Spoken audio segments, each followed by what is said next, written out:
अस्सलाम वालेकुम। आज हम Cambridge O levels Pakistan studies की history and culture of Pakistan का एक टॉपिक देखने जा रहे हैं, जो कि पूरी एक सीरीज़ ऑफ वीडियोस जो हम बना रहे हैं उसका पार्ट है। इस पूरी सीरीज़ में हम पूरी बॉडी ऑफ नॉलेज को कवर करेंगे ब्रीफली, ताकि जितने भी स्टूडेंट्स हैं उनके लिए कोई भी टॉपिक ऐसा ना हो जो उनके लिए अनजान हो, जिसके बारे में क्वेश्चंस आ रहे हैं और वो कहें कि ये किस टॉपिक के बारे में बात हो रही है। तो ये एक अच्छा इंट्रोडक्टरी सेशन है पूरा। इसमें आपको सारे टॉपिक्स इंट्रोड्यूस करवाए जाएंगे और डिटेल आपको समझाए जाएंगे, और बहुत ही अच्छा ये एक रिवीजन किट भी साबित होगी कि एंड ऑफ द ईयर जब आप एग्ज़ाम देने जा रहे होंगे तो उससे पहले अगर आप ये वीडियो सुन लें तो भी आपको काफ़ी हेल्प हो सकती है इंशाल्लाह।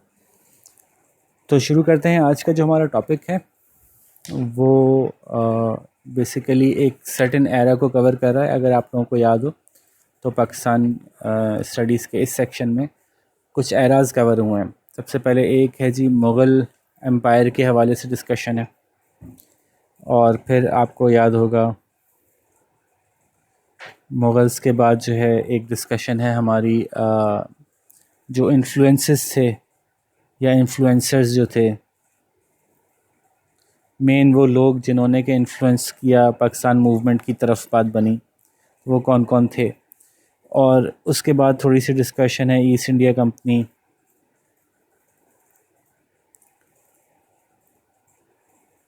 ठीक है ना। फिर डिस्कशन आती है उसके बाद पाकिस्तान मूवमेंट,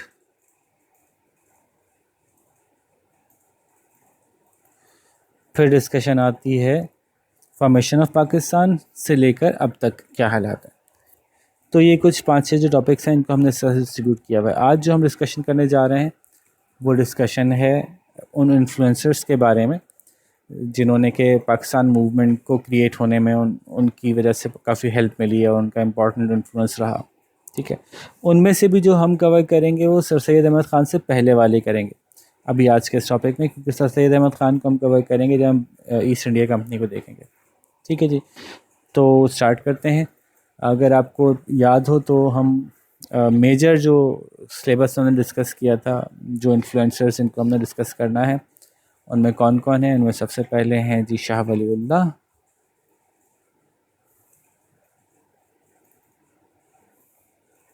और हम चाहते हैं कि आप लोग हर टॉपिक के बारे में एक पॉइंटर्स बना लें अपने।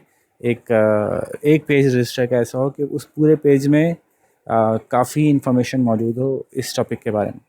तो शाह वलीउल्लाह का एक पेज बनेगा और उसको फिर हम अपने नोट्स के तौर पे, अपने पॉइंटर्स के तौर पे, याददाश्त के तौर पे संभाल के रखेंगे, ठीक है जी। So let's start. ये बात याद रहे कि इस पूरी हिस्ट्री में हमारे पास और बहुत से नाम हैं जिनको कि हम डिस्कस कर सकते हैं जो कि इन्फ्लुएंसर्स थे, लेकिन हम उन्हीं को डिस्कस करेंगे जो कि कोर्स में आपसे पूछे जाएंगे, क्योंकि इस वीडियो का असल मकसद ये है कि आपको तैयारी करवाई जाए ओ लेवल्स के एग्ज़ाम्स की। तो ये बात जहन में रहनी चाहिए शाह वलीउल्लाह, और साथ ही हमें हमेशा लिख लेनी चाहिए डेट ऑफ बर्थ और डेट ऑफ डेमाइस। तो 1793 में पैदा हुए, 1762 में उनका इंतकाल हुआ। अभी हम नोट्स नहीं बना रहे हैं, ये हम पॉइंटर्स बना रहे हैं, तो हम ये पॉइंट्स में ही लिखेंगे। अच्छा जी, कब पैदा हुए? 21 फ़रवरी 1703 में पैदा हुए। कहाँ पैदा हुए? नाम क्या था? किसकी औलाद थे? तो जी ये पैदा हुए थे दिल्ली में, और इनके फादर जो थे वो थे शाह अब्दुल रहीम, बहुत मशहूर आदमी थे।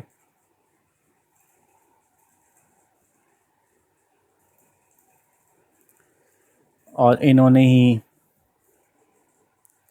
मदरसा ऑफ रहीमिया या रहीमिया मदरसा इन्होंने ही कायम किया था, ठीक है, दिल्ली। तो शाह वलीउल्लाह शाह अब्दुल रहीम के बेटे हैं जिन्होंने मदरसा रहीमिया कायम किया, जो बहुत बड़ा एक इंस्टीट्यूट था रिसर्च का मुसलमानों की, और मुसलमानों ने उसमें बहुत ज़्यादा काम किया इस बात पे कि कैसे मुसलमानों का रिवाइवल हो, जबकि जो पूरा एम्पायर था मुग़ल एम्पायर वो गिर चुका था और बहुत बुरे हालात में था, और उस वक्त मुसलमानों का जो प्रॉब्लम था वो बहुत बड़ा प्रॉब्लम ये था कि वो यूनाइटेड भी नहीं थे, आपस में भी लड़ रहे थे, और उनके अलावा जो इकनॉमिक और सोशल पावर्स थी वो आहिस्ता आहिस्ता उनके हाथ से निकल चुकी थी। तो इसकी डिटेल हम आगे करेंगे। फ़िलहाल पहली बात ये हो गई कि शाह अब्दुल रहीम के बेटे थे, और जिन्होंने कि मदरसा रहीमिया कायम किया था, जो बहुत ही इम्पोर्टेंट दरसगाह थी मुसलमानों की। ठीक है। अच्छा, एक इम्पॉर्टेंट इवेंट रहेगा, जितने ही बड़े नाम आते हैं ना मुसलमानों के, उस आज से पुराने ज़माने के, उनकी लाइफ का एक इम्पॉर्टेंट इवेंट होता है कि जब वो हज पे जाते हैं। आज तो हज पे जाना बड़ा आसान है और बहुत छोटा सा ट्रैवल होता है, लेकिन उस ज़माने में हज पे आप ईयर्स के लिए जाते थे। ठीक है, कई साल आप हज पे लगा के आते थे, और वो पूरी सिर्फ ट्रैवल ही नहीं होता था, बल्कि वो पूरी लर्निंग भी होती थी। अच्छा, मक्का मदीना में जो है वो बड़े बड़े उलमा भी वहाँ रहते थे, तो वहाँ जाके उनसे लर्निंग का बहुत मौका मिलता था। फिर पूरी दुनिया देखते हुए आप जाते थे रास्ते में पैदल, या जहाँ पानी के जहाज़ से जब जा रहे होते थे, तो पूरी दुनिया को देखने का मौका मिलता था। जगह जगह से वहाँ पे लोग आए हुए थे, उनसे मिलने का मौका मिलता था, आपकी विजन ब्रॉड होती थी। इसलिए जितने भी हम नाम लेंगे पुराने, उनके इम्पोर्टेंट लाइफ का एक इवेंट है कि वो हज पे कब गए थे, और हज उनकी लाइफ में किस तरह से रिफॉर्म या चेंज लेके आया था। तो 1924 सॉरी 1724 में जो है वो शाह वलीउल्लाह जो है वो उन्होंने हज परफॉर्म किया था। देखिए, ये शॉर्ट नोट्स, शॉर्ट पॉइंटर्स ऐसे ही बनेंगे। ठीक है। और कब रिटर्न हुए थे? वो वापस आए थे 1732 में। ठीक है, वहाँ पे क्या किया था? वहाँ पे उन्होंने Sheikh Abu Tahir bin Ibrahim, एक बहुत बड़े स्कॉलर्स थे, उनसे पढ़ा था, और तो learn from many scholars, many scholars including Sheikh Abu Tahir bin Ibrahim. ये जानना क्यों ज़रूरी होता है? जानना इसलिए ज़रूरी होता है कि जिस स्कॉलर से आपने पढ़ा होता है, उस स्कॉलर की जो टीचिंग हैं वो आपकी अपनी फ़िलासफ़ी में नज़र आती हैं। तो लेटर ऑन हम देखेंगे कि शाह वलीउल्लाह की फ़िलासफ़ी में भी उन टीचिंग्स का असर नज़र आएगा आपको। ठीक है, इसके बाद हम मेजर जो हेडिंग्स बनाएंगे वो क्या बनाएंगे? एक हेडिंग है बिलीफ की। शाह वलीउल्लाह ने क्या क्या किन बातों पर उनका इत्तेकाद था, क्या समझते थे वो। तो पॉइंट नंबर 1 जो उनका सबसे बड़ा ख्याल था वो ये था कि मुस्लिम्स आर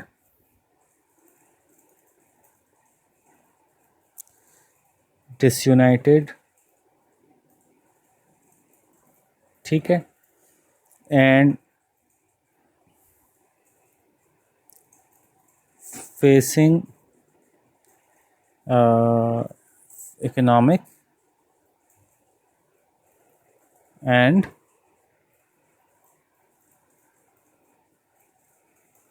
पॉलिटिकल हार्डशिप्स। क्यों मुसलमान क्यों इतने बुरे हालात में, वैसा क्यों समझते थे? बिकॉज ऑफ नॉट प्रैक्टिसिंग इस्लाम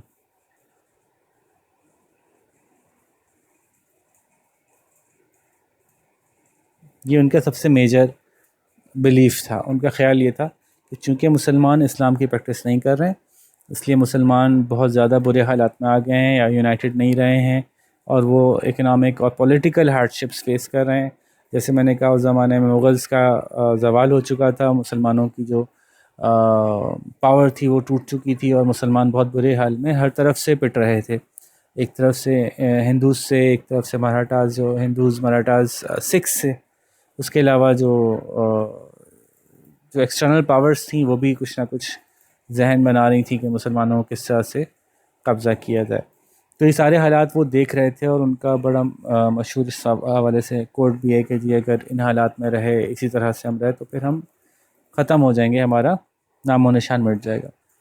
ठीक है, तो ये उनका मोस्ट इम्पॉर्टेंट बिलीफ था कि मुसलमान जो ख़राब हालात का सामना कर रहे हैं वो इसलिए कि वो इस्लाम को प्रैक्टिस नहीं करते, तो वो यूनाइटेड नहीं हो सकते। तो ये 2 बातें हमने लिखी। यूनाइटेड नहीं है चूँकि वो इस्लाम को प्रैक्टिस नहीं कर रहे। इस्लाम चूँकि हमें कहता है ना कि जब मुसलमान सारे एक होते हैं, तो अगर आप इस्लाम पे ही नहीं चल रहे होंगे तो फिर आप एक होना आपके लिए पॉसिबल नहीं होगा। ठीक है। दूसरा उन्होंने ये बताया कि मुसलमान बहुत दूर रहते हैं इस्लामिक प्रैक्टिस, इस्लामिक नॉलेज से। सो इस वजह से भी उनकी मालूमात में ही नहीं है कि इस्लाम उनसे चाह क्या रहा है। ठीक है। सो incomplete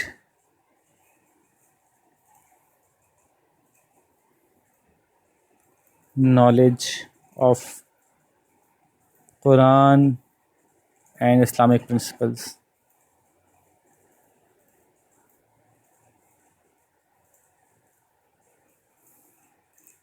Islamic principles, Islamic teachings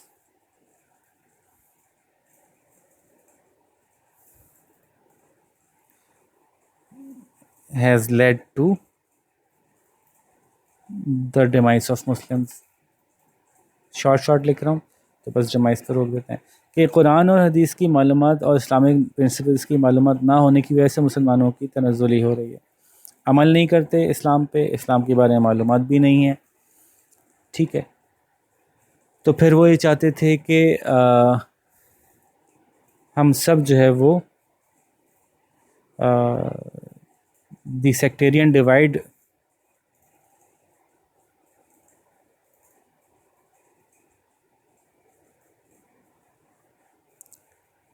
is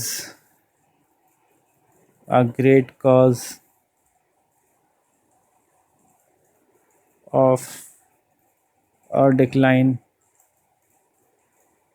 जो हमारा सेक्टेरियन डिवाइड है, यानी जो हम फ़िरक़ों में बटे हुए हैं, ये भी बहुत बड़ा हमारा मसला है। अगेन ये सब लिंक्ड हैं बातें। सेक्टेरियन डिवाइड क्यों है? क्योंकि हम सही से मालूमात हमारे पास है नहीं दीन की, और हम इस्लामिक प्रिंसिपल्स पे चल नहीं रहे, तो हम एक दूसरे से फ़िरक़ों में बटे हुए हैं, कोई कुछ है कोई कुछ है, और एक दूसरे को ही हम गलत सलत कहते रहते हैं। तो इसका मतलब क्या हुआ कि उन्होंने प्रपोज़ल क्या दिया? उन्होंने प्रपोज़ल दिया कि come back to the basics.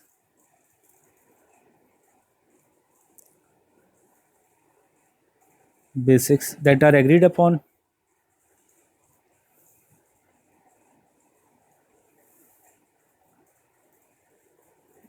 by all। ठीक है। जो सब जिस पे सब एग्री करते हैं, कम से कम उस पे हम वापस आ जाएं और उस एग्रीमेंट की बुनियाद पे यूनाइटेड हो जाएं। उन्होंने ये प्रपोज़ किया। ठीक है। और उन्होंने प्रपोज़ किया कि हर तरह की अन इस्लामिक प्रैक्टिसेस, थॉट्स, बिलीव्स जो हैं उनको रिजेक्ट किया जाता है, शुड बी रिजेक्टेड। ठीक है। ये उनका ख्याल था, उनका कहना था। ठीक है। इसी तरह से उनका ये भी कहना था कि बेसिक इस्लामिक टीचिंग्स आसान बनाई जाएं ताकि हर एक की रीच में आ जाएं। आसान बनाने का क्या मतलब है? आसान ज़बान में कन्वर्ट की जाएं। शुड बी कन्वर्टेड इनटू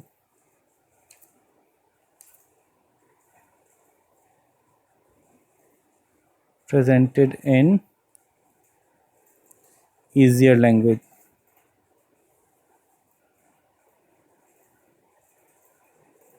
ठीक है। For general public.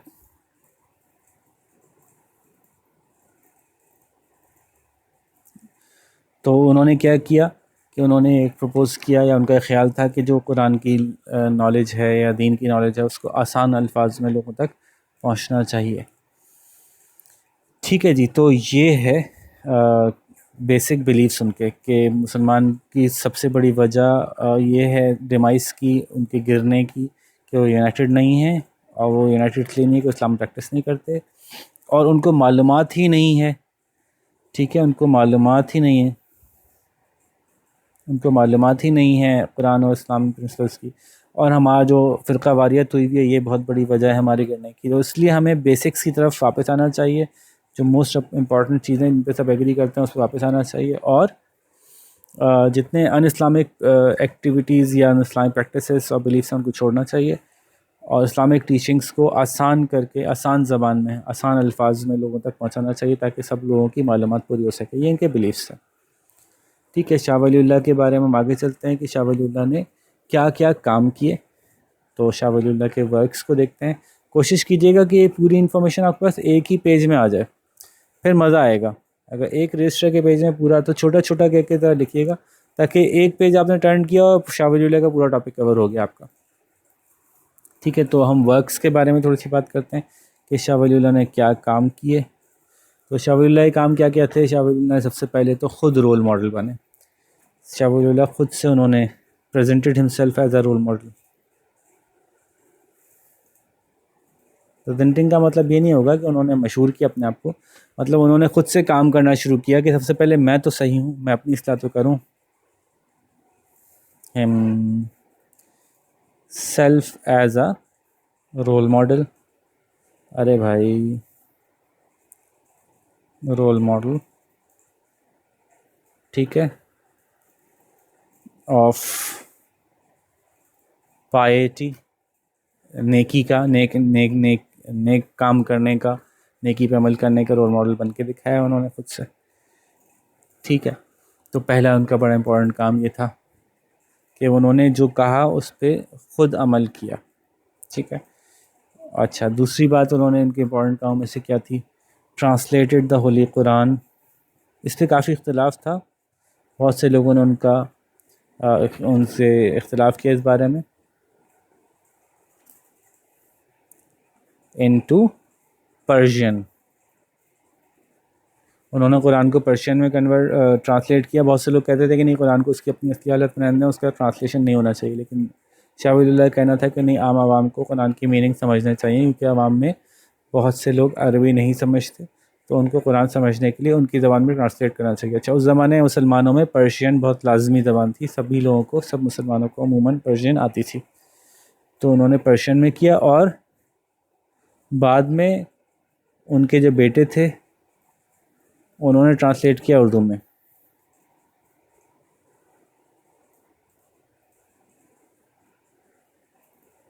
उससे और रीच में पहुंच गया कुरान लोगों की।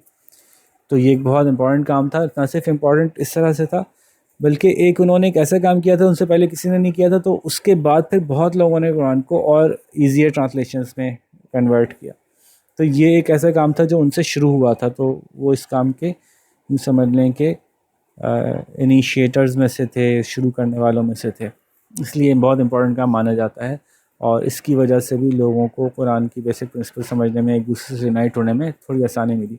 याद रखिएगा कि हम शाह वलीउल्लाह क्यों पढ़ रहे हैं, क्योंकि इन्होंने ऐसा क्या किया कि जो आखिरकार तहरीक पाकिस्तान शुरू करने में हेल्प मिल सकी हमें। ठीक है, तो तहरीक पाकिस्तान शुरू करने के लिए मुसलमानों को क्या होना चाहिए था, यूनाइटेड होना चाहिए था। तो उस यूनाइटेड होने में शाह वलीउल्लाह की जो है वो बड़ी अच्छी ये कंट्रीब्यूशन थी कि उन्होंने मुसलमानों को नॉलेज अवेलेबल की, मुसलमान होना किसे कहते हैं और यूनाइटेड होने का क्या फ़ायदा है, और यूनाइटेड होना किस तरह से डिमांडेड है हमसे अल्लाह ताला की तरफ से। तो इसलिए हम ये सारे काम पढ़ रहे हैं। अच्छा, आगे चलें। शाह वलीउल्लाह ने इसके अलावा 51 बुक्स लिखी जो इस मुसलमानों को समझाने, उनको सही राह की तरफ गामज़न करने के लिए। तो रोट 51 बुक्स। मेजर बुक्स में से कुछ नाम मैं बता देता हूँ, जिसमें सबसे मशहूर है हुज्जतुल्लाहुल बालिगा। अच्छा, ये बात आप अपने कोर्स में तो नहीं पढ़ेंगे या आपको लिखना तो नहीं है, लेकिन ये बात भी ध्यान में रखें कि शाह वलीउल्लाह की इन किताबों से इतना ज़्यादा लोग मुतासिर हुए थे कि ये किताबें ही लोगों के लिए बहुत बड़ा थ्रेट बन गई थी कि ये किताब पढ़ते हैं लोग और मुसलमान आपस में यूनाइट हो रहे हैं और सच की तरफ आ रहे हैं और अच्छे कामों की तरफ आ रहे हैं। तो बाद के लोगों ने बहुत सी किताबों को जब ट्रांसलेट किया शाह वलीउल्लाह की, तो उसमें बहुत से एडिशंस किए ताकि मिसगाइड कर सकें। ये बात कोर्स का हिस्सा नहीं है, मैं सिर्फ आपको वैसे बता रहा हूँ कि ज़ाहिर है इतने इंस्पायरिंग लीडर हैं और आप सोचेंगे यार मैं भी ज़रा पढ़ूँ ये किताबें, तो कहीं कहीं जो है वो इन किताबों में ऐसे एडिशंस भी हैं जो ख़ुद उनके अपने नहीं हैं। इस बात को जहन में रखना चाहिए। अच्छा, खैर, हुज्जतुल बालिगा या एक और किताब थी इज़ालत अख्फा।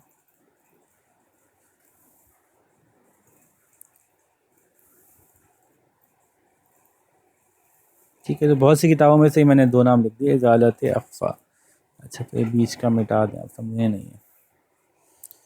ठीक है, इसी तरह से उन्होंने जो है वो ये कहा उनके कामों में से एक इम्पॉर्टेंट काम ये था, इन्होंने मुसलमानों को ये समझाया, ये टीच किया, ही टॉट या ही एक्सप्लेन्ड, बल्कि बहुत ज़्यादा अच्छा लफ्ज़ होगा, ही इन्फ्लुएंस्ड। उन्होंने अपना असर इस्तेमाल किया किस बारे में, कि influenced people for social justice, कि हमारे यहाँ इंसाफ होना चाहिए है।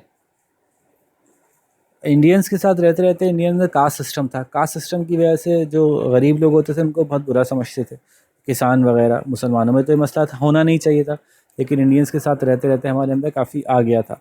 तो उन्होंने जो सोशल जस्टिस फॉर पुअर था ना, उसके लिए काफ़ी ना सिर्फ आवाज़ उठाई, बल्कि ये बहुत मशहूर हो गए थे शाह वलीउल्लाह। तो अपने मशहूर होने का इन्फ्लुएंस उन्होंने इस्तेमाल किया और लोगों को पुश किया कि जी आप गरीबों को भी उनका हक़ दें।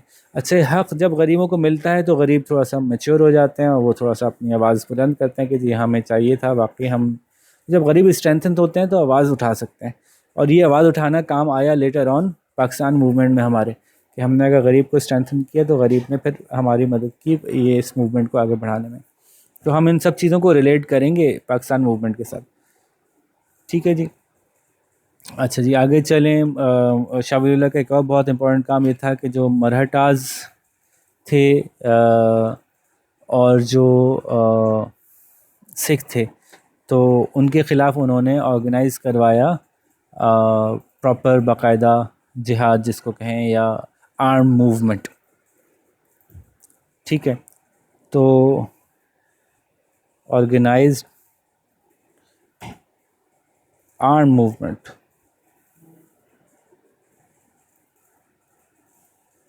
बाय यूनाइटिंग Muslims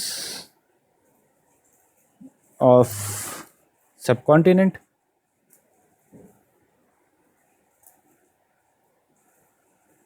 सबकॉन्टिनेंट क्यों कहते हैं इंडिया को? इतना बड़ा था कि ऑलमोस्ट वो एक छोटा बरआज़म लगता था, इसलिए इसको सबकॉन्टिनेंट कहते थे। ठीक है, तो organise arm movement by uniting Muslims of subcontinent against, किसके खिलाफ? नॉर्थ से आ रहे थे मराठास, फ्रॉम नॉर्थ, और साउथ से कौन आ रहा था? साउथ से आ रहे थे सॉरी, मराठास साउथ से आ रहे थे, सॉरी फ्रॉम साउथ, और नॉर्थ से आ रहे थे सिख।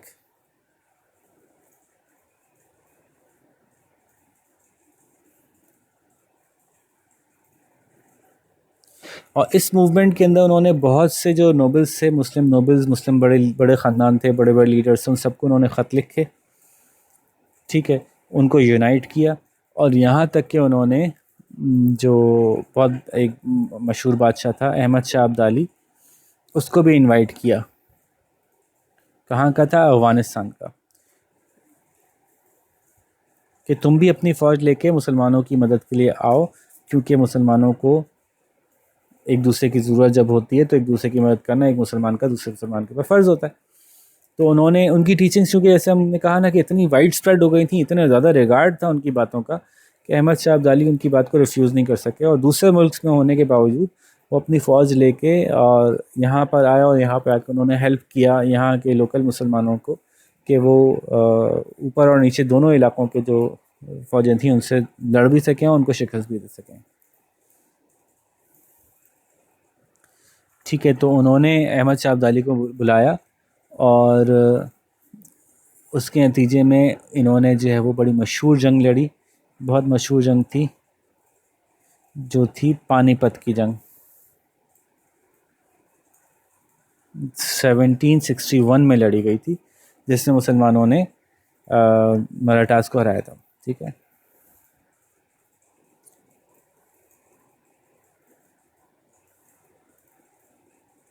लेकिन जब अहमद शाह अब्दाली ने जंग लड़ ली, सब हो गया, वापस चले गए वो। आखिरकार मुसलमान दोबारा फिर एक दूसरे से यूनाइट होने के लिए तैयार नहीं थे। हर एक को अपना मसला था, मैं तो ये हूँ इसलिए मैं तुमसे नहीं मिल सकता, मेरा ये फ़िरका है मैं इसलिए तुमसे नहीं मिल सकता, मैं फ़लाने इलाके का हूँ मैं इसलिए तुमसे नहीं मिल सकता। तो एक दूसरे से ज्वाइन होना, एक दूसरे के अंडर में कोई कौन बनेगा बड़ा, किसी एक को बड़ा मानना ये बहुत मुश्किल हो गया था उन लोगों के लिए। और ऑल्दो कि वो इन्फ्लुएंस तो थे शाह वली अल्लाह से, लेकिन किस्मत यही थी उस वक्त की कि मुसलमान इवेंचुअली ब्रेक हुए और वो टुकड़े टुकड़े होने की वजह से आखिरकार ब्रिटिश रूल आ गया था। लेकिन बहरहाल ये जो तरीका था ना मुसलमानों को जमा करना, एक किसी एक कॉज के लिए सारे मुसलमान खड़े हो जाएंगे, ये एक्सपीरियंस मुसलमान कर चुके थे। तो जब पाकिस्तान के लिए खड़े हुए तो ये एक्सपीरियंस उनके पास पहले से मौजूद था, इसलिए भी ये एक लीडिंग रीज़न है इनके कामों में से, जिसने कि जो लीड करता है पाकिस्तान मूवमेंट की तरफ। ठीक है, तो ये काम हो गया शाह वलीउल्लाह के। शाह वलीउल्लाह की क्या अहमियत है, अगर हम इम्पोर्टेंस को देख लें, सवाल बाज़ औक़ात ये आता है ना इम्पोर्टेंस ऑफ शाह वलीउल्लाह's वर्क, तो हम इस हवाले से भी देख लेते हैं। तो बातें रिपीट होंगी लेकिन जल्दी से हम गो थ्रू कर लेते हैं। तो पहली बात, revived Islam in the sub continent. कैसे? बाय बीइंग एन एग्जाम्पल, खुद से एग्जाम्पल बने थे अच्छे इंसान होने की। फिर by making the teachings easier, easier मतलब अगेन समझ रहे हैं ना, by making teachings of Islam easier to understand.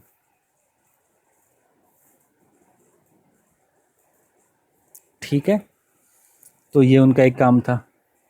फिर उनका जो मदरसा रहीमिया था उसको उन्होंने बहुत आगे बढ़ाया, उसने वहाँ के मुसलमानों की तालीम और तरबियत में बहुत काम किया। ठीक है, सो फर्दर इस्टेब्लिश, कायम तो उनके अब्बा ने किया था, तो हम फर्दर लिखेंगे, further establish Madrasa Rahimiya.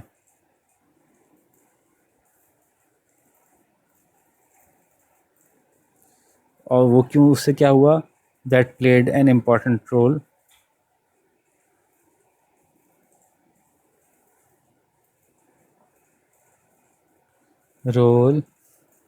in the uplifting and uniting Muslims as a nation, कि हम एक कौम है भाई, हम एक कौम में, आपस में मत लड़ो। इसमें मदरसा रहीमिया का बड़ा काम था, और मदरसा रहीमिया से बड़े इंपॉर्टेंट लोग निकले थे जो बाद में इन्होंने बहुत सारे ऐसे काम किए जिससे कि पाकिस्तान मूवमेंट में मज़ीद हेल्प हुई। ठीक है जी।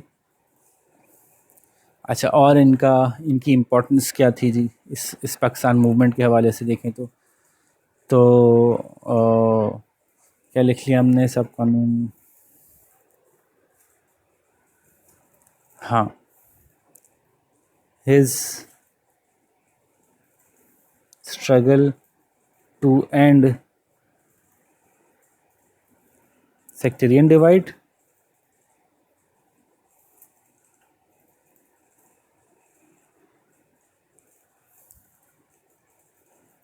his struggle to end the sectarian divide and promote basic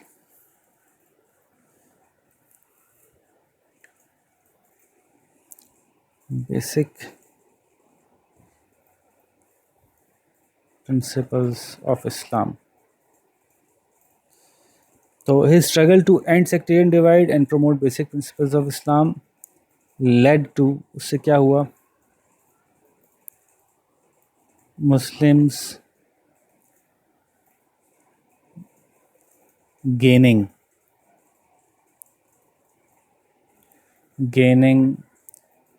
their identity। ठीक है, तो ये कुछ इम्पोर्टेंट काम थे शाह वलीउल्लाह के, जो कि बड़े ही ज़बरदस्त काम थे। और यूँ एक आखिरी बात ये भी लिख लेते हैं इनकी इम्पोर्टेंस की, कि many people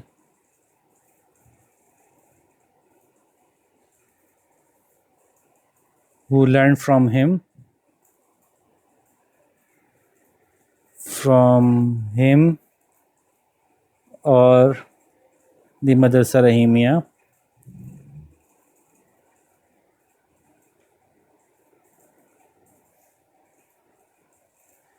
went on to play an important role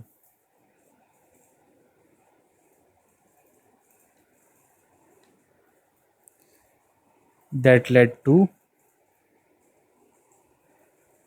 creation of Pakistan.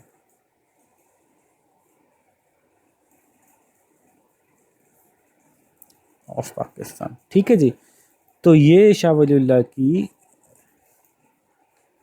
Importance थी। किस हवाले से इम्पोर्टेंस थी? पाकिस्तान मूवमेंट के हवाले से। देखें, मैं फिर कह रहा हूँ कि ये जो सवाल है ना, इनमें जो शख्सियात का हम तज़किरा करेंगे, तो तज़किरा इसी एंगल से है कि पाकिस्तान मूवमेंट के लिए इनकी क्या इम्पोर्टेंस है। ठीक है, यहाँ पे शाह वलीउल्लाह का पॉइंट ख़त्म हुआ। नेक्स्ट पर्सनालिटी जिसके बारे में हम बात करना चाहते हैं वो हैं सैयद अहमद। सैयद अहमद बरेलवी, और जिनको हम अपने यहाँ जानते हैं सैयद अहमद शहीद के नाम से। तो हम उनके बारे में जल्दी से कंपाइल करते हैं। सबसे बड़ा नोट शाह वलीउल्लाह पे ही था और ज़्यादा सवाल भी उन्हीं पे आते हैं। उससे छोटा सैयद अहमद पे आता है। फिर इस तरह से ऑनवर्ड्स जो 4 पर्सनालिटीज़ हैं हम उनके बारे में बात करेंगे, तो इंशाल्लाह जल्दी कवर हो जाएगा। सैयद अहमद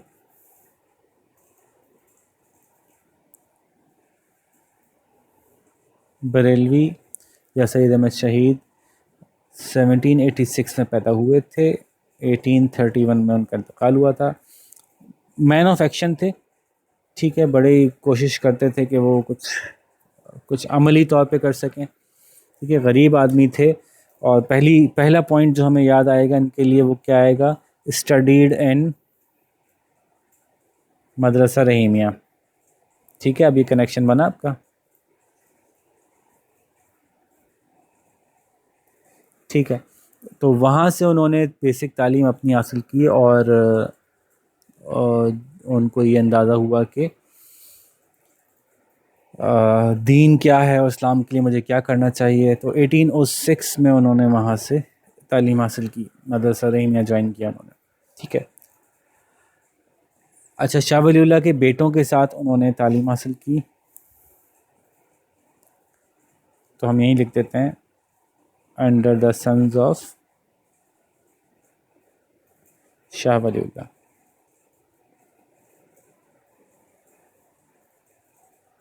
ठीक है, तो इस एजुकेशन से, जो दीन के बारे में उन्होंने सीखा, जो कुछ जाना, उससे उन्होंने क्या किया, वो बहुत मोटिवेट हुए कि मुझे दीन के लिए कुछ करना चाहिए। जैसे मैंने कहा, he was a man of action.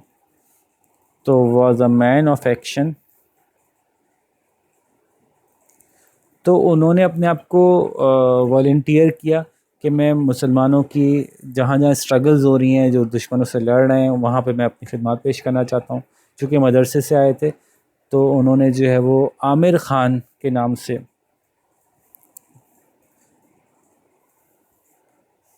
अपने आप को वॉलंटियर किया for the army of Aamir Khan, जो कि पश्तून लीडर थे, मिलिट्री लीडर थे। अ पठान मिलिटरी लीडर। ठीक है, तो उनके साथ ये शामिल हुए। कैसे शामिल हुए?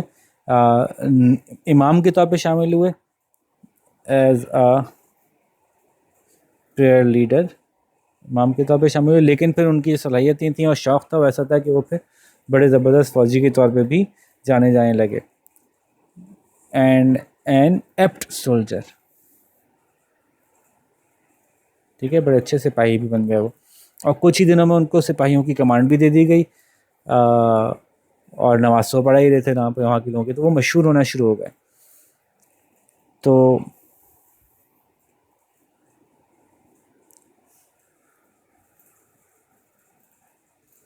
फिर क्या किया जी?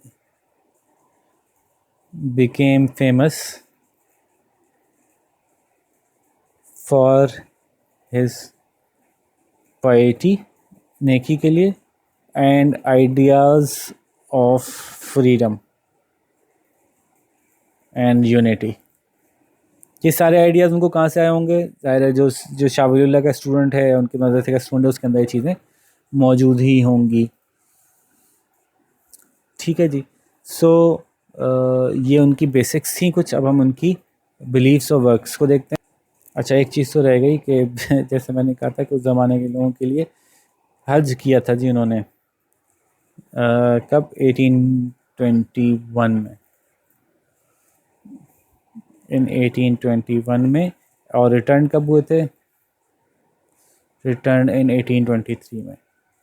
और फिर वहाँ से बहुत ज़्यादा मज़ीद इन्फ्लुएंस होते, influenced greatly by the scholars there.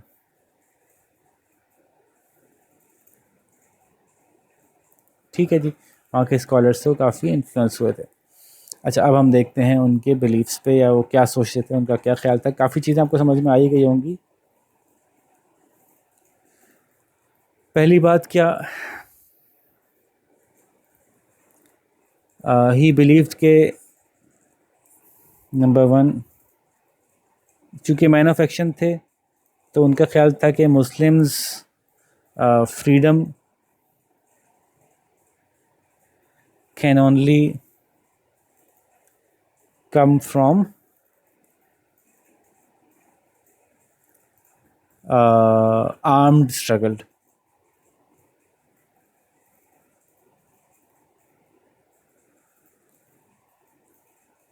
ठीक है, हम अगर आर्म्ड स्ट्रगल करेंगे तभी हम निकल सकेंगे। अच्छा, आइडिया जहन में वही होगा कि मुसलमानों को यूनाइट करना है और मुसलमानों को लिबरेट करना है। शाह वलीउल्लाह जो हैं वो उन लोगों को बेसिक बिलीफ्स की तरफ बुला रहे थे। तो ये इनका ख्याल था कि मुसलमान जो हैं वो अगर किसी एक कॉमन एनिमी के अगेंस्ट लड़ना शुरू हो जाएंगे तो शायद वो ज़्यादा आसानी से एक दूसरे के करीब आ जाएं। ये इनका ख्याल था। तो उन्होंने मुसलमानों की फ्रीडम, मुसलमानों की अपलिफ्टमेंट के लिए ये समझा कि अगर वो मिल के आर्म स्ट्रगल करेंगे against the common enemy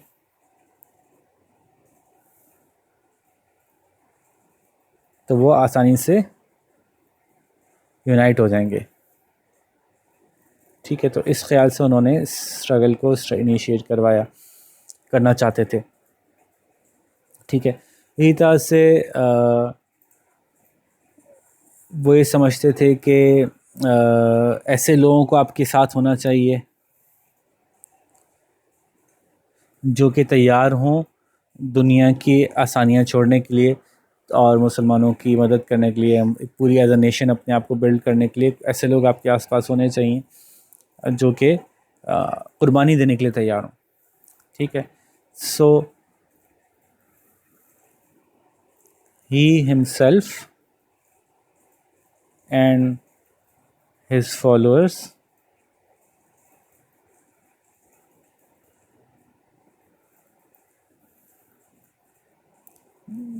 gave up worldly wealth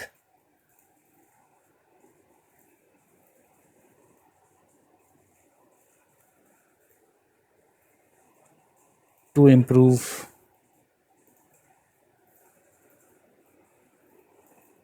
the lives of Muslims।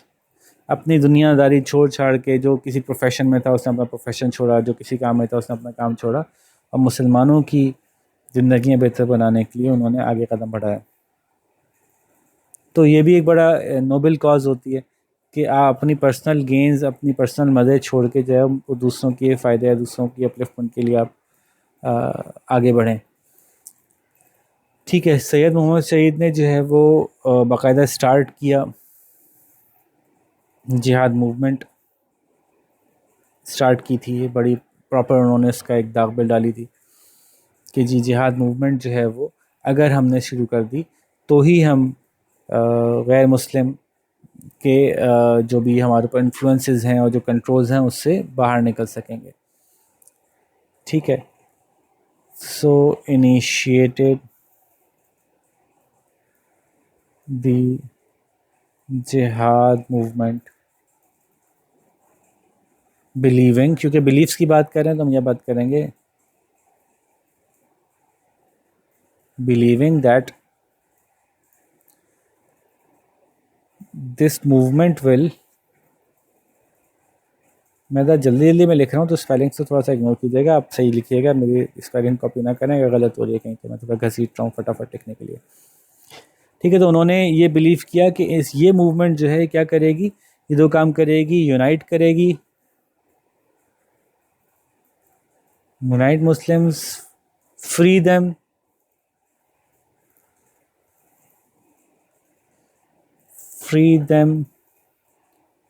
From clutches of enemies, क्योंकि अब इनके दौर में ब्रिटिश आ ही गए थे, शाह वलीउल्लाह के एंड पे आए थे, तो इनके दौर में ब्रिटिशर्स ने जो है वो ठीक ठाक इन्फ्लुएंस उनका आ चुका था। ठीक है, और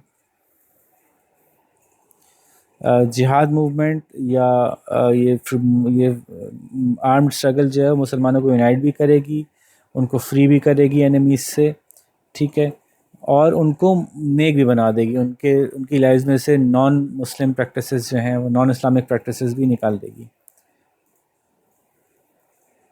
जो कि शाह वलीउल्लाह का एक नारा था कि नॉन इस्लामिक प्रैक्टिसेस निकाली जाएं। उनका ख्याल था कि आर्म मूवमेंट से ऐसा हो जाएगा, non Islamic practices from their lives.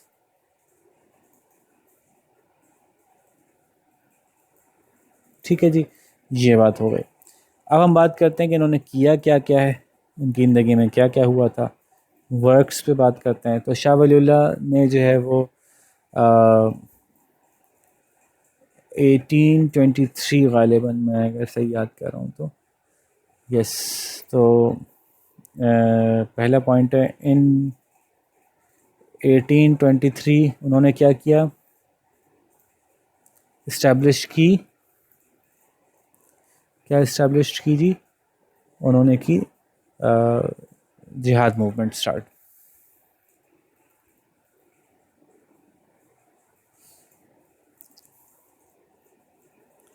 जिहाद मूवमेंट, ठीक है, ये एक काम किया उन्होंने। दूसरा काम उन्होंने किया कि पंजाब और नॉर्थ वेस्ट फ्रंटियर जो प्रोविंस था, NWFP, इसका हम KP के कहते हैं, वहाँ पे सिखों ने काफ़ी कंट्रोल कर लिया था। तो उन्होंने कोशिश की कि मैं वहाँ से जिहाद शुरू करूँ, नॉन मुस्लिम्स के ऊपर जहाँ जहाँ कंट्रोल हुए में वहाँ से मैं जिहाद शुरू करूँ। तो उन्होंने अब जिहाद मूवमेंट स्टार्ट की, बहुत सारे लोग भर्ती किए उसके अंदर, ठीक है,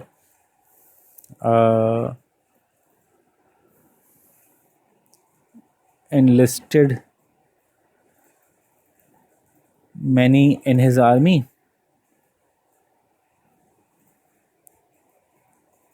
ओहो, ठीक है। स्ट्रगल स्टार्ट कहाँ से की, उस आर्मी ने मेहनत कहाँ से शुरू की, started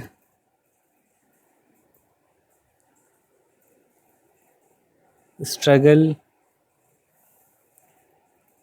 against the Sikh operation, सिखों ने जो जुल्म किया हुआ था मुसलमानों पर,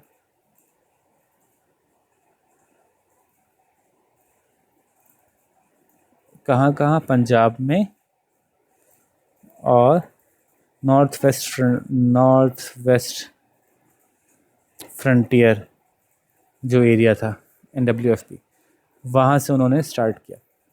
ठीक है, तो इन सब जगह जाके उन्होंने लोगों को खड़ा किया और लोगों को कोशिश की कि वो स्ट्रगल में हमारा हिस्सा लें इन दो एरियाज़ में, पंजाब में और, ठीक है। तो इस काम के लिए उन्होंने ये स्ट्रगल जब शुरू की, लोगों को भर्ती करना शुरू किया, पूरी एक अपनी फ़ौज बनाना शुरू कर दी, ठीक है।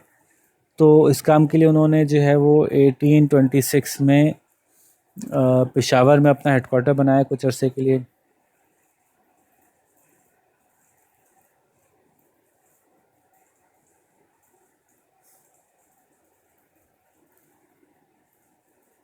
अब देखें, मामला शुरू होने वाला है। लोगों को समझा दिया, फ़ौजी भर्ती कर लिए, चूँकि मदरसा रहीमिया के पढ़े हुए हैं, शाह वलीउल्लाह के बेटों से पढ़े हुए हैं, इवन शाह वलीउल्लाह का पोता भी इनके साथ शामिल हो गया था। तो एक बड़ी इंपॉर्टेंट पर्सनालिटीज़ इनके साथ हैं, तो फिर लोग इन्फ्लुएंस हुआ और उनके साथ शामिल होने के लिए तैयार हो गए। अब उन्होंने जो है वो अपना एक हेडक्वार्टर भी बना लिया, और उस वक्त सिखों के लीडर्स रंजीत सिंह को जो है वो इन्होंने जंग पैगाम भेजा कि या तो तुम अपने ये जुल्म छोड़ दो या फिर हमसे जंग करने के लिए तैयार हो जाओ। रंजीत सिंह ने जो है वो कहा कि भाई मैं तो आपको समझता ही नहीं कोई चीज़, मैं क्यों अपनी चेंज करूँ अपने आप को। तो फिर इन्होंने जो है वो पहली जंग इनकी हुई थी अकोड़ा, एक जगह है अकोड़ा में, 21 दिसंबर को इनकी पहली जंग हुई थी, 1826 में आई थी, यस 1826 में अकोड़ा में इन्होंने लड़ाई किससे की, इन्होंने जो है वो सिखों से लड़ाई की, उनके लीडर से, जिसका नाम था रंजीत सिंह, और ये इसके नतीजे में वहाँ पे सिख हारे, उनको हरा दिया। फोर्ट रंजीत सिंह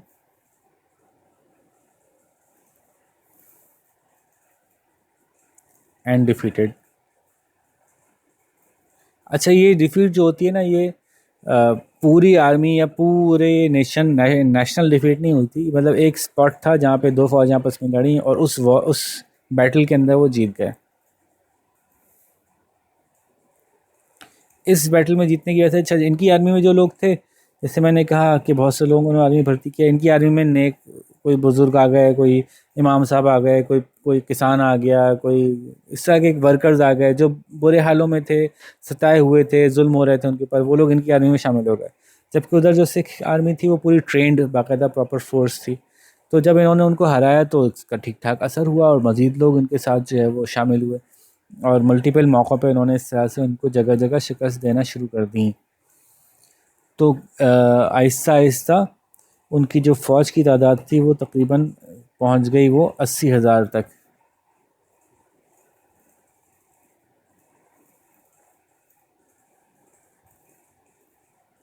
ये अच्छी बड़ी तादाद थी उस ज़माने में के हिसाब से तो।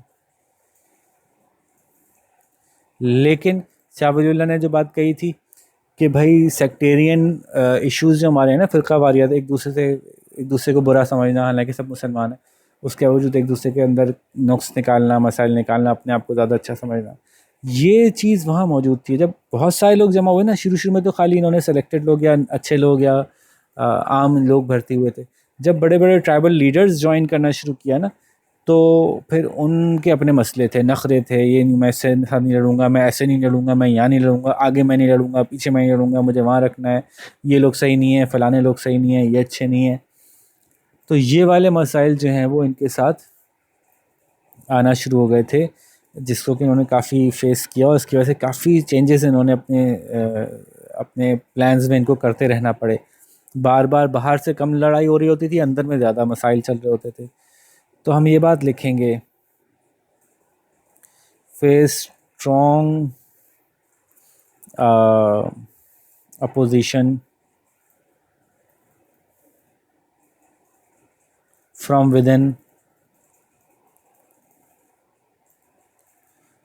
within the army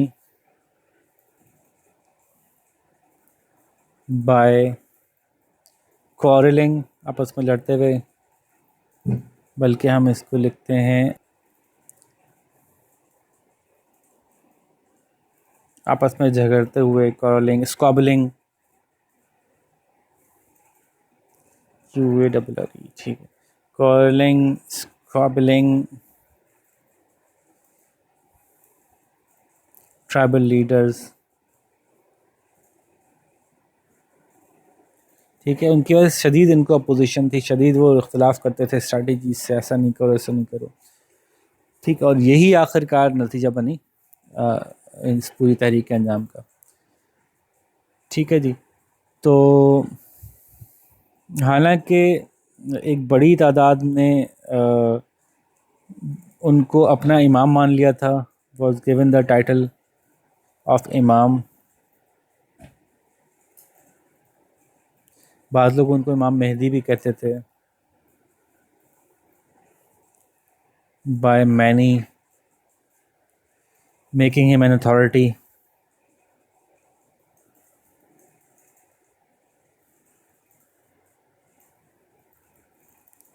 ठीक है। लेकिन उसके बावजूद भी जो आपस के झगड़े थे ना, उन्होंने काफ़ी नुकसान पहुंचाया। तो अ, हम यहाँ बात ये लिखते हैं कि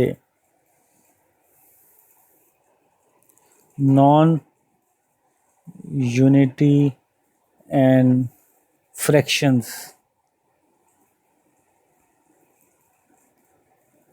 lead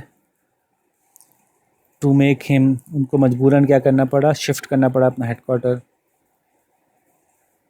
shift his headquarter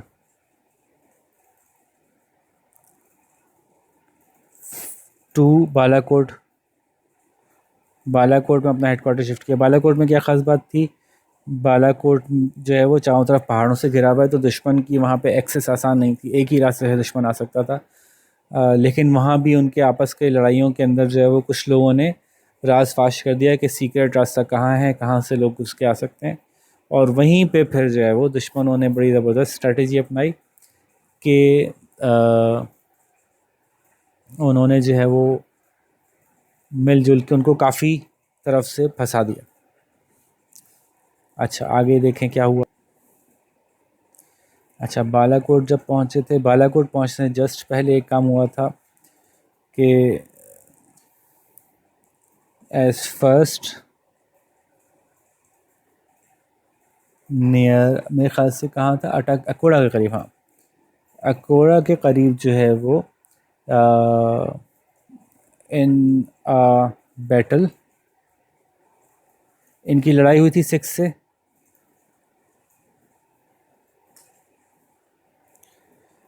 the Muslim army was defeated.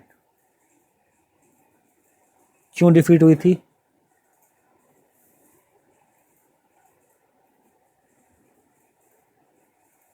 Eight Akora, because of rebellion. अंदर ही से कुछ लोगों ने ना गद्दारी कर दी थी, बाय सम ट्राइबल लीडर्स। और उनकी गद्दारी की वजह से आपस में लड़ाई, बीच में उधर से दुश्मन घुसा हुआ है, इधर से आपस में लड़ रहे हैं, तो ज़ाहिर है इस सूरत में कहाँ जीती जा सकती थी। तो गद्दारी की वजह से इनकी पहले तो अकोड़ा के मुकाम पे जो है वो लड़ाई हारी इन्होंने। उसकी वजह से इन्होंने शिफ्ट किया अपना हेडक्वार्टर, वहाँ से निकले, पेशावर से निकल के बालाकोट में शिफ्ट किया हेडक्वार्टर्स। और बालाकोट में जब वो इत्मीनान से थे कि भाई अब हम निस्बतन सेफ़ हैं और अपने आप को रिकूप करते हैं, दोबारा से जमा होते हैं और फिर शुरू करते हैं, तो फिर दोबारा जो है वो उनके साथ गद्दारी हुई। और पहले तो उनको जहर देने की कोशिश की गई, was tried to be poisoned. वो जहर की कोशिश कामयाब नहीं हुई, तो फिर दोबारा मज़ीद डिज़र्टर्स ने जो है वो राइट उस मोमेंट पे दुश्मन को ख़बर कर दी कि ये सीक्रेट जगह है जहाँ से कि आ सकते हैं। तो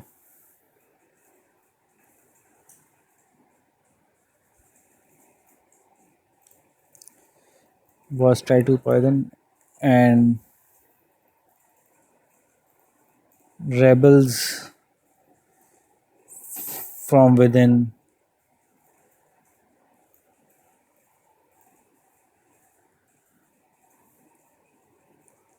leaked information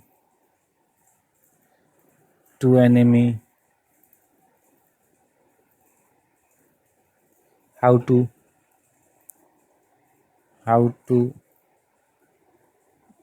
attack बालाकोट। ठीक है जी।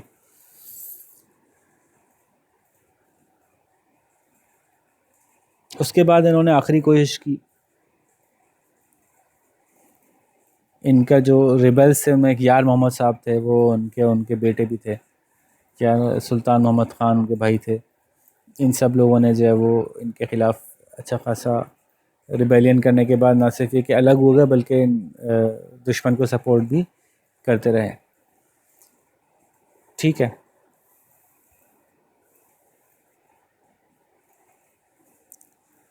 फिर क्या हुआ जी,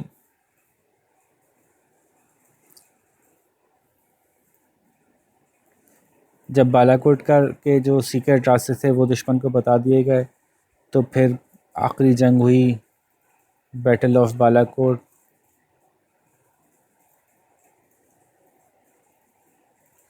ये क्या चाहते थे? वे सैयद अहमद दहलवी चाह कह रहे थे, वांटेड टू लिबरेट, कि बालाकोट में पहुंच गए हैं तो यहाँ से कश्मीर की तरफ निकलते हैं, कि कश्मीर और हज़ारा को लिबरेट करते हैं। Wanted to liberate Kashmir and Hazara, लेकिन रास्ते में ही जो है वो दुश्मनों ने उन पर हमला किया सीक्रेट रास्ते से, सरप्राइज अटैक से।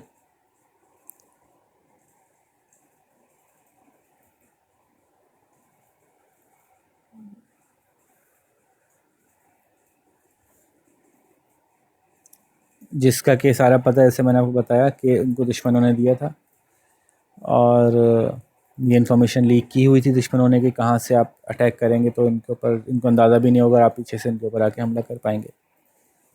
ठीक है, एक बहुत बड़ी फोर्स ने आके इनको यहाँ पे अटैक किया। तो ये बैटल ऑफ बालाकोट हुई थी अराउंड 1831 में। ठीक है, और फिर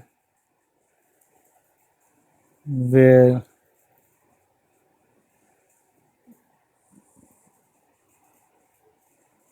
सैयद अहमद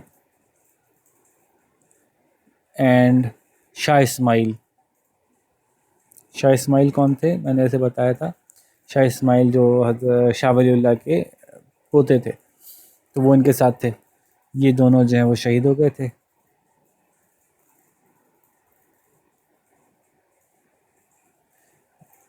बहुत सारे मुसलमानों के साथ, अलॉन्ग विद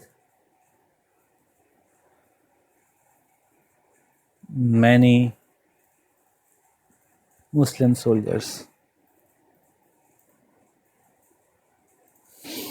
तो यूं शाह इस्माइल और शाह वलीउल्लाह, शाह इस्माइल और सैयद अहमद शहीद शहीद तो हो गए, लेकिन इनकी वजह से काफ़ी कुछ मुसलमानों ने एक्सपीरियंस कर लिया। बज़ाहिर तो ये लगता है ना कि इतनी ज़बरदस्त मूवमेंट शुरू हुई थी, मुसलमान ज्वाइन हो रहे थे, और अब लेकिन इसकी फेलियर में बहुत से मुसलमानों ने देख लिया कि हमारे आपस के झगड़ों ने क्या नतीजा निकाला। एक ऐसा शख्स जिसको कि हम इमाम तक मानते हैं, और वो हमने अपने ही हाथों से शहीद करवा दिया।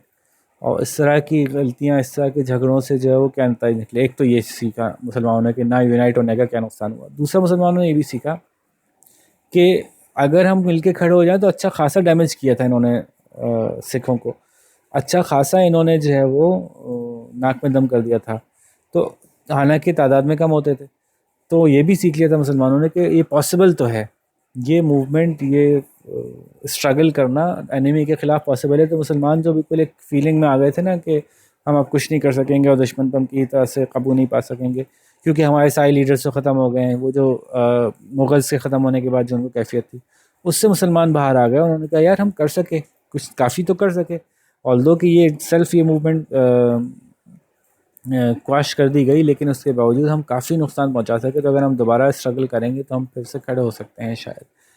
तो इस तरह की काफ़ी इन्फ्लुएंस इनके रहे, और इसी इसी जज्बे ने भी हेल्प की पाकिस्तान मूवमेंट की तरफ आने में। जैसे मैंने कहा था ना कि हम आखिरकार बात को यहाँ लेके आएंगे। तो इन्फ्लुएंसेस की अगर बात करें, आखिरी पॉइंट है शाह वलीउल्लाह का, इनका सैयद अहमद का। तो सैयद अहमद सईद का इन्फ्लुएंस जो था वो क्या था कि नंबर वन, फर्स्ट एग्जाम्पल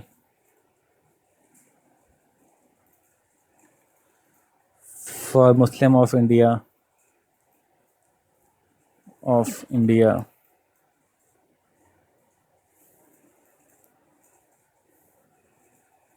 किस चीज़ की? Of freedom struggle, armed freedom struggle. ठीक है, आर्म फ्रीडम स्ट्रगल की पहली मिसाल इन्होंने कायम की। ये बहुत बड़ा इन्फ्लुएंस था, जिसके नतीजे में फिर हमने कई दफ़ा उठे और कई दफ़ा हम इस इन्फ्लुएंस के तहत जो है वो लड़ने के काबिल थे। ठीक है, दूसरा ये कि ये इन्फ्लुएंस था कि मुसलमानों को ये पता चल गया, fighting against a common enemy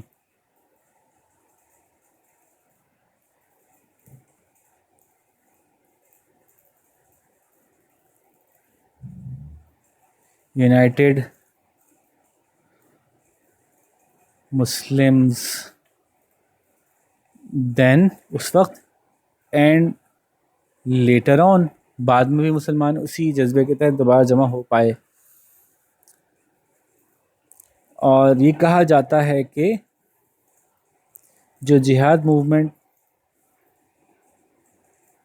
इन्होंने शुरू की थी वो एक फोर रनर थी, वो स्टार्ट था, वो पहला धक्का था।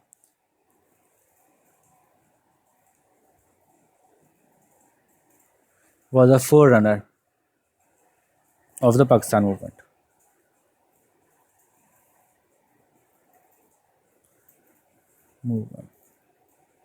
ठीक है, तो ये इन्फ्लुएंसेस थे सैयद अहमद शहीद के पाकिस्तान मूवमेंट पे, कि इनकी इस स्ट्रगल की वजह से बहुत सारी लर्निंग्स हुई मुसलमानों को, और इसको फिर पाकिस्तान मूवमेंट में यूज़ किया गया, उसकी वजह से पाकिस्तान मूवमेंट शुरू हुई, कहा जा सकता है।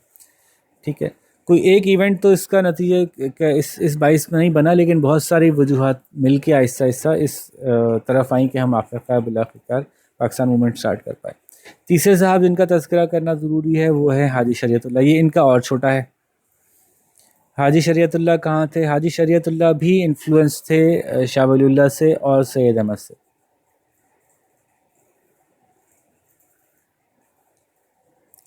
हाजी शरीयतुल्लाह साहब कहाँ कब पैदा हुए थे? 1781 में पैदा हुए थे और 1840 में इनका डिमाइस हुआ था। ठीक है, ये किसी और इलाके में थे, वो उधर नॉर्थ वेस्ट फ्रंटियर में बिल्कुल ऊपर पहुंचे हुए हैं, ये बिल्कुल नीचे निकले हुए हैं। कहाँ जी? ये ईस्ट बंगाल में थे। ठीक है, बॉर्न इन ईस्ट बंगाल,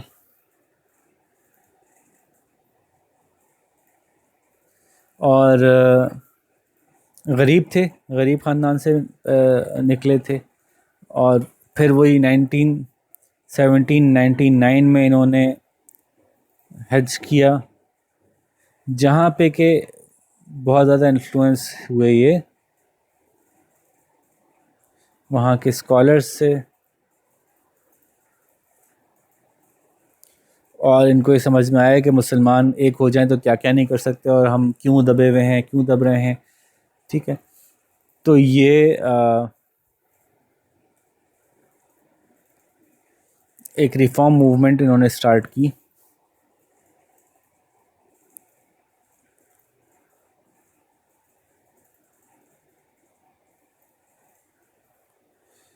इन बंगाल, जिसका नाम क्या है? Known as Faraizi movement. क्यों फराइजी मूवमेंट कहते हैं अभी आगे पता चलेगा। अच्छा जी, अगर बिलीफ्स की बात करें तो छोटा सा ये इनका सेक्शन है कि ये क्या कहते थे। ये कहते थे कि अगर मुसलमान अपने फ़राइज़ की तरफ वापस आ जाएं, बेसिक की तरफ वापस आ जाएं, इधर उधर की फजूल बातें छोड़ दें, तो आपस के इख्तलाफात भूल सकते हैं। ठीक है, इसलिए इस मूवमेंट का नाम फ़राइज़ी मूवमेंट था। If Muslims united over agreed upon basic principles, basic values and obligations, फ़राइज़ इसको कहते हैं,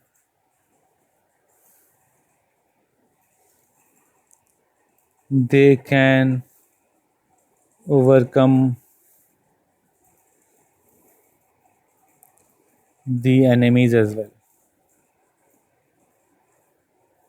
ये एक्चुअली जिहादी मूवमेंट से स्टार्ट नहीं हुई थी, बल्कि यहाँ से शुरू हुई थी कि हम अगर अपने फ़राइज़ पूरे करना शुरू कर दें, अपने दीन की तरफ वापस आ जाएं, हम अपने आप को दुरुस्त कर लें, हम जो बिल्कुल इंडियंस और क्रिश्चियंस का इन्फ्लुएंस हमारे ऊपर इतना ज़्यादा हो गया है।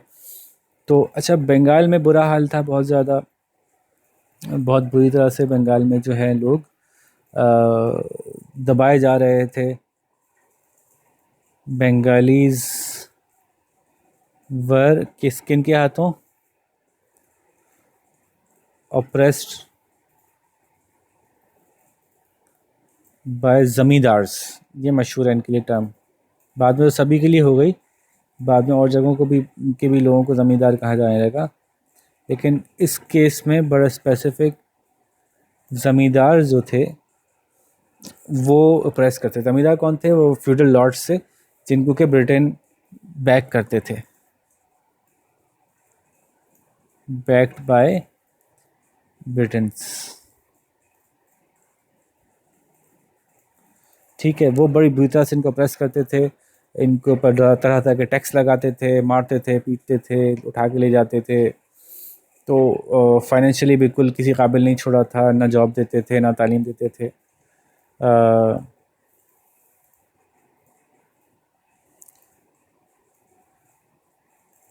तो उसके ख़िलाफ़ इन्होंने फिर ये शुरू किया था कि अगर हम मुसलमान एक आइडेंटिटी को फॉलो करें, इन लोगों को छोड़ें, इन लोगों के अक़ीदों को छोड़ें, सही अक़ीदा हो जाए, मुसलमान एक हो जाए, तो मुसलमान मिलकर इनके ख़िलाफ़ लड़ सकते हैं, इनको रिजेक्ट कर सकते हैं।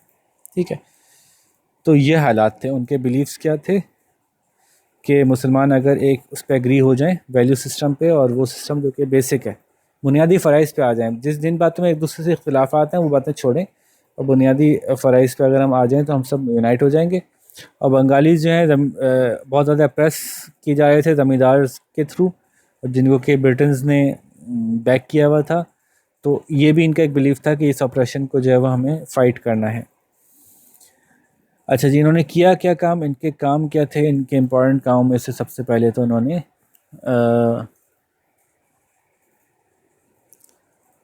फ़राइज़ी मूवमेंट स्टार्ट की।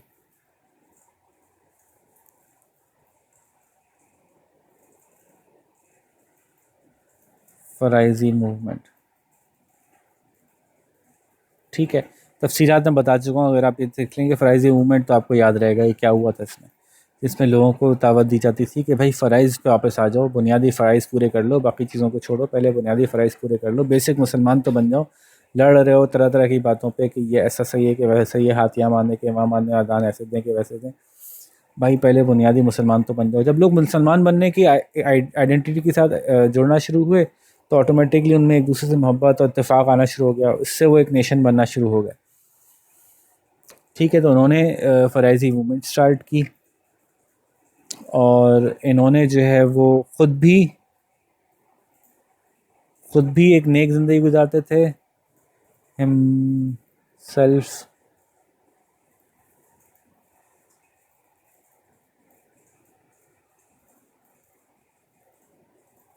और दूसरों को भी नेक ज़िंदगी की तालीम देते थे, and inspired others to do so. एक दूसरे कुर्बानी दो, अच्छी ज़िंदगी गुजारो, नेक ज़िंदगी गुजारो, अल्लाह ताला के दिए हुए उसूलों पे चलो। ये इन्होंने जो है वो ठीक ठाक तरीके से प्रोपगेट किया, जिसकी वजह से जब मुसलमान नेक होना शुरू हुए तो उन्होंने एक दूसरे का ख्याल करना शुरू किया, तो भाईचारा बढ़ा तो यूनाइटेड हो गए तो दुश्मन को जवाब देने के काबिल होते चले गए आहिस्ता आहिस्ता। इसके नतीजे में क्या हुआ कि the farmers who were apprised वो यूनाइट हो गए,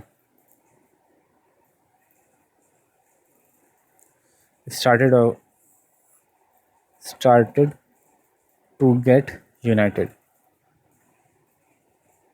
and raise voice। उन्होंने आवाज़ उठानी शुरू कर दी, भाई गलत हो रहा है, हमारे साथ ये नहीं चलेगा, ऐसा नहीं होगा। इस दौरान क्या हुआ?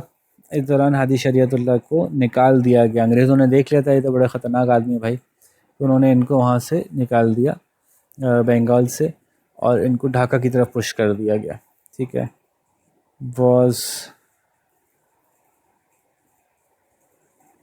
Pushed out to Dhaka by Britishers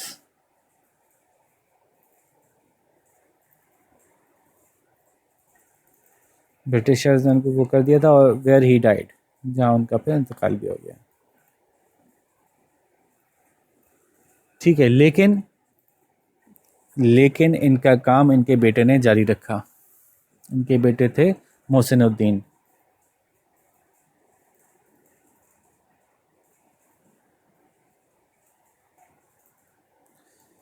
continued his work.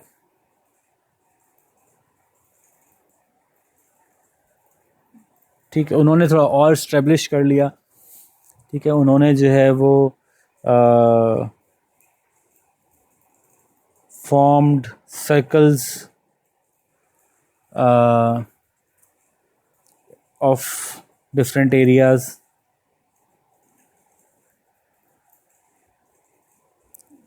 East Bengal में, जहाँ पे कि उन्होंने क्या किया, इन ईस्ट बंगाल अपॉइंट किए खलीफा अपने।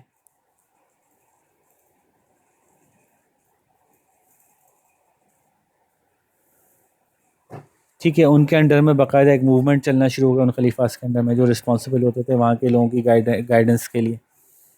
ठीक है, फिर उन्होंने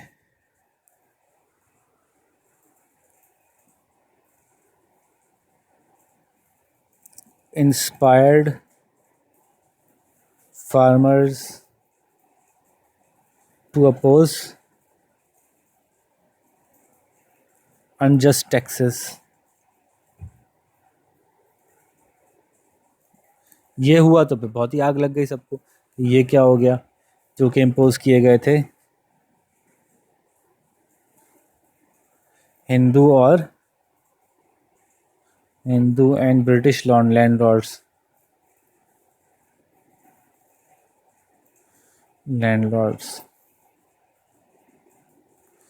तो उससे काफ़ी ठीक ठाक लोगों को मसाइल खड़े हो गए, और ज़ाहिर है उसके नतीजे में फिर अनरेस्ट हुआ, और बाकायदा उनका जो है वो एक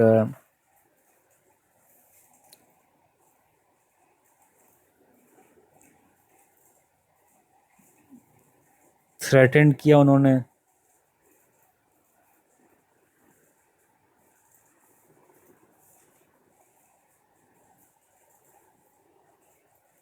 थोड़ा साफ लिख देता हूँ। Threatened the landlords of N armed struggle, कि अगर आपने हमारी बात नहीं मानी, इतना जुल्म किया लोगों पे, तो हम जो है वो एक आर्म्ड स्ट्रगल कर सकते हैं आपके खिलाफ। ठीक है ना। तो जाहिर है फिर उसके नतीजे में ब्रिटिश ने उनको कैप्चर किया,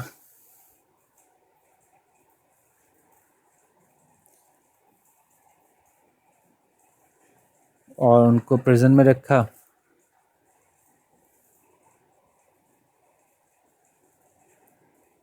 जहां उनका इंतकाल हो गया।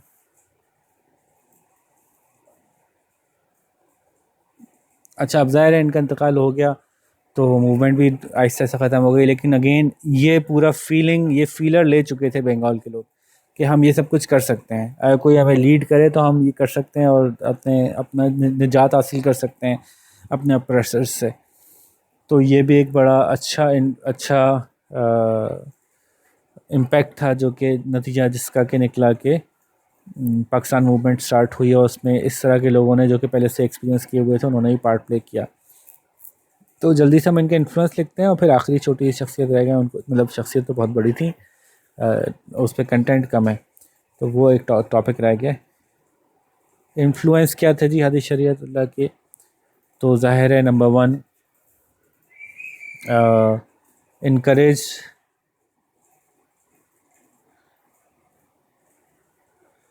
Muslims to unite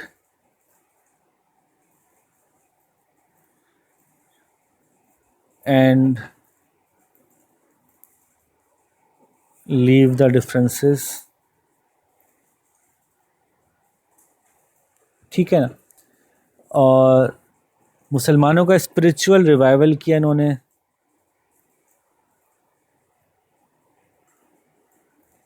उनको मजहबी तौर पे वापस ज़िंदा किया। अच्छा, uplifted the poor farmers and gave them awareness. ये awareness आगे जाके काम आई.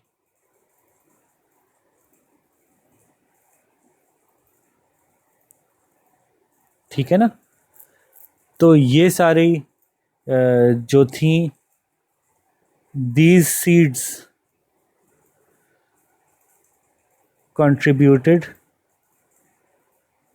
in Pakistan movement.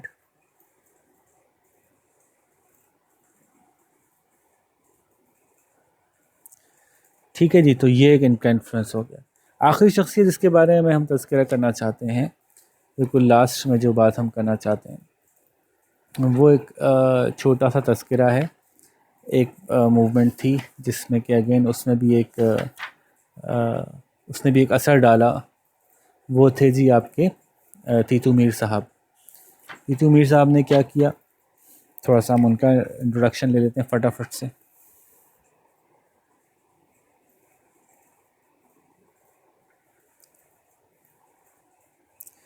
ये जनाब 1782 से और 1831 तक रहे.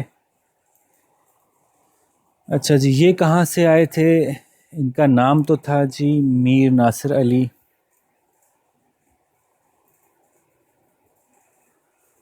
ठीक है. और ये सैयद अहमद को फॉलो करते थे.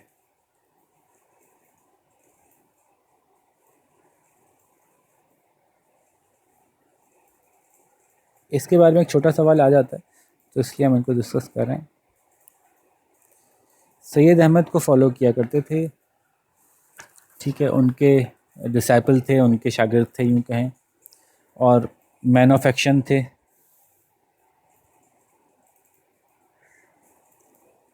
तो ज़ाहिर है जब ये मैन ऑफ एक्शन है, सैयद अहमद को फॉलो करते हैं, तो ऑटोमेटिकली इन्होंने क्या किया होगा, इन्होंने जो है वो कोई स्ट्रगल, आर्म्ड स्ट्रगल की तरफ मुसलमानों को बुलाया होगा. ठीक है. इनका जो रोल था वो कहाँ था? वेस्ट बंगाल में था. वो ईस्ट बंगाल में थे शरीयतुल्लाह, ये वेस्ट बंगाल में थे. बंगाल बहुत बड़ा सूबा था. ठीक है. तो इन्होंने क्या किया, इन्होंने, ये हम साथ ही मिला के लिखेंगे क्योंकि छोटा सवाल ही आता है इस काम पे. ऑर्गेनाइज्ड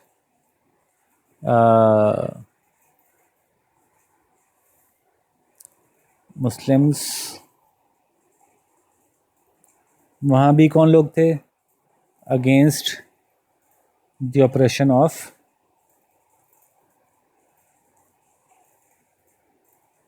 ज़मींदार्स. ज़मींदार्स कौन होते हैं? पीछे बात हो चुकी है. लैंडलॉर्ड्स थे उस इलाके के जो हिंदू थे, और ब्रिटिशर्स ने उनको काफ़ी सपोर्ट किया हुआ था. कहीं कहीं खुद ब्रिटिश ज़मींदार भी थे. ठीक है. तो इवन उन्होंने जो है वो बियर्ड्स पे भी टैक्स रख दिया था.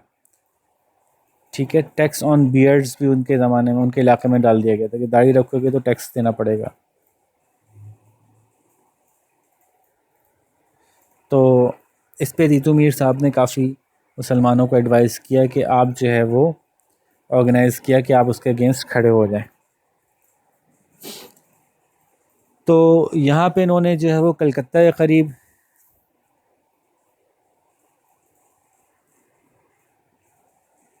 कलकत्ता एक शहर है, उसके करीब एक गांव है जिसका नाम है नरकल बारिया. ये एक विलेज है. इस विलेज में इन्होंने क्या किया, अपना हेडक्वार्टर बनाया.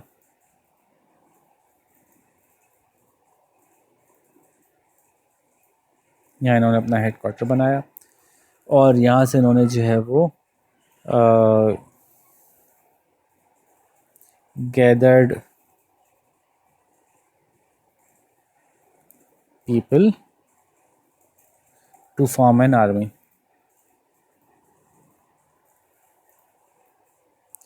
शाह वलीउल्लाह अपना ये सैयद अहमद शहीद से बहुत ज़्यादा मुतासिर थे, तो बिल्कुल उसी पैटर्न पे काम कर रहे थे.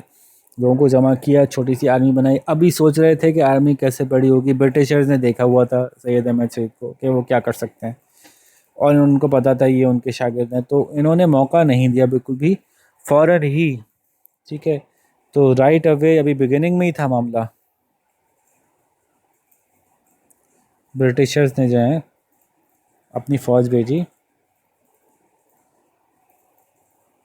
Saint armed forces to quash the resistance. ठीक है जी। और जी उन सारे लोगों को तीतू मीर साहब समेत जो है वो इन 1831 he and his followers were killed।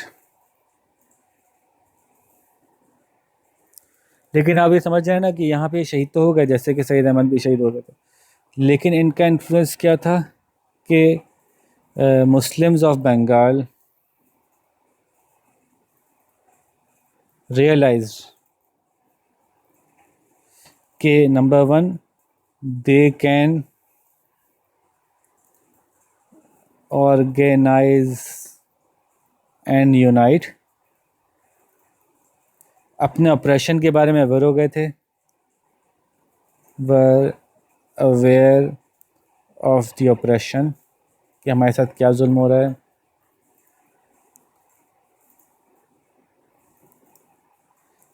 और इस बात के लिए अवेयर हो गए थे कि दुश्मन उनको एक थ्रेट समझता है कि वो कुछ कर सकते हैं, दैट देयर स्ट्रगल मैटर्स।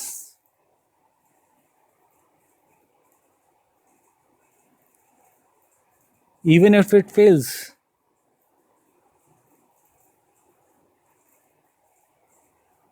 जैसे कि कई उससे पीछे तो सिर्फ फतह के लिए नहीं लड़ रहे थे, बल्कि ये समझ में आ गया था कि अगर हम खड़े होते हैं और हमारी वजह से और लोग इन्फ्लुएंस होते हैं तो एक स्नोबॉल इफेक्ट होगा, हमसे और लोग, उनसे और लोग, उनसे और लोग। अगर हम इस स्ट्रगल को जारी रखें, चाहे शहीद ही होते रहें, लेकिन इवेंचुअली लोग इस हद तक जाग जाएंगे कि वो आखिरकार अपना मकसद हासिल कर लेंगे। और ये भी एक वन ऑफ द स्टोन्स था that rolled on towards the Pakistan movement. तो ये चार बड़ी इंपॉर्टेंट शख्सियात का तज़किरा इस कोर्स में, ऑल्दो कि इसके अलावा बेतहाशा नाम है, मतलब बहुत नाम है, लेकिन हम मजबूर हैं कि इन चारों को ही सिर्फ कवर करना था। इनकी बुनियादी लाइफ क्या थी, इन्होंने क्या किया और किस इलाके में थे, कब पैदा हुए, इम्पोर्टेंट काम क्या थे इन लोगों के, इनका क्या इन्फ्लुएंस था, इनकी बिलीफ्स क्या थे, मैंने आपको कवर करवाया। ये आपके लिए नोट्स बड़े काम के, आपको याददाश्त के तौर पे रहेंगे, और आप जब रिवीजन करोगे तो आपके बहुत काम आएंगे। तो होपफुली यहाँ तक आपको बात समझ में आई होगी। इंशाल्लाह नेक्स्ट वीडियो में हम फिर डिस्कस करेंगे मज़ीद इससे रेलिवेंट टॉपिक्स को। यहाँ पे आपसे इजाज़त चाहेंगे। अपना बहुत सारा ख्याल रखिएगा। अल्लाह हाफ़िज़।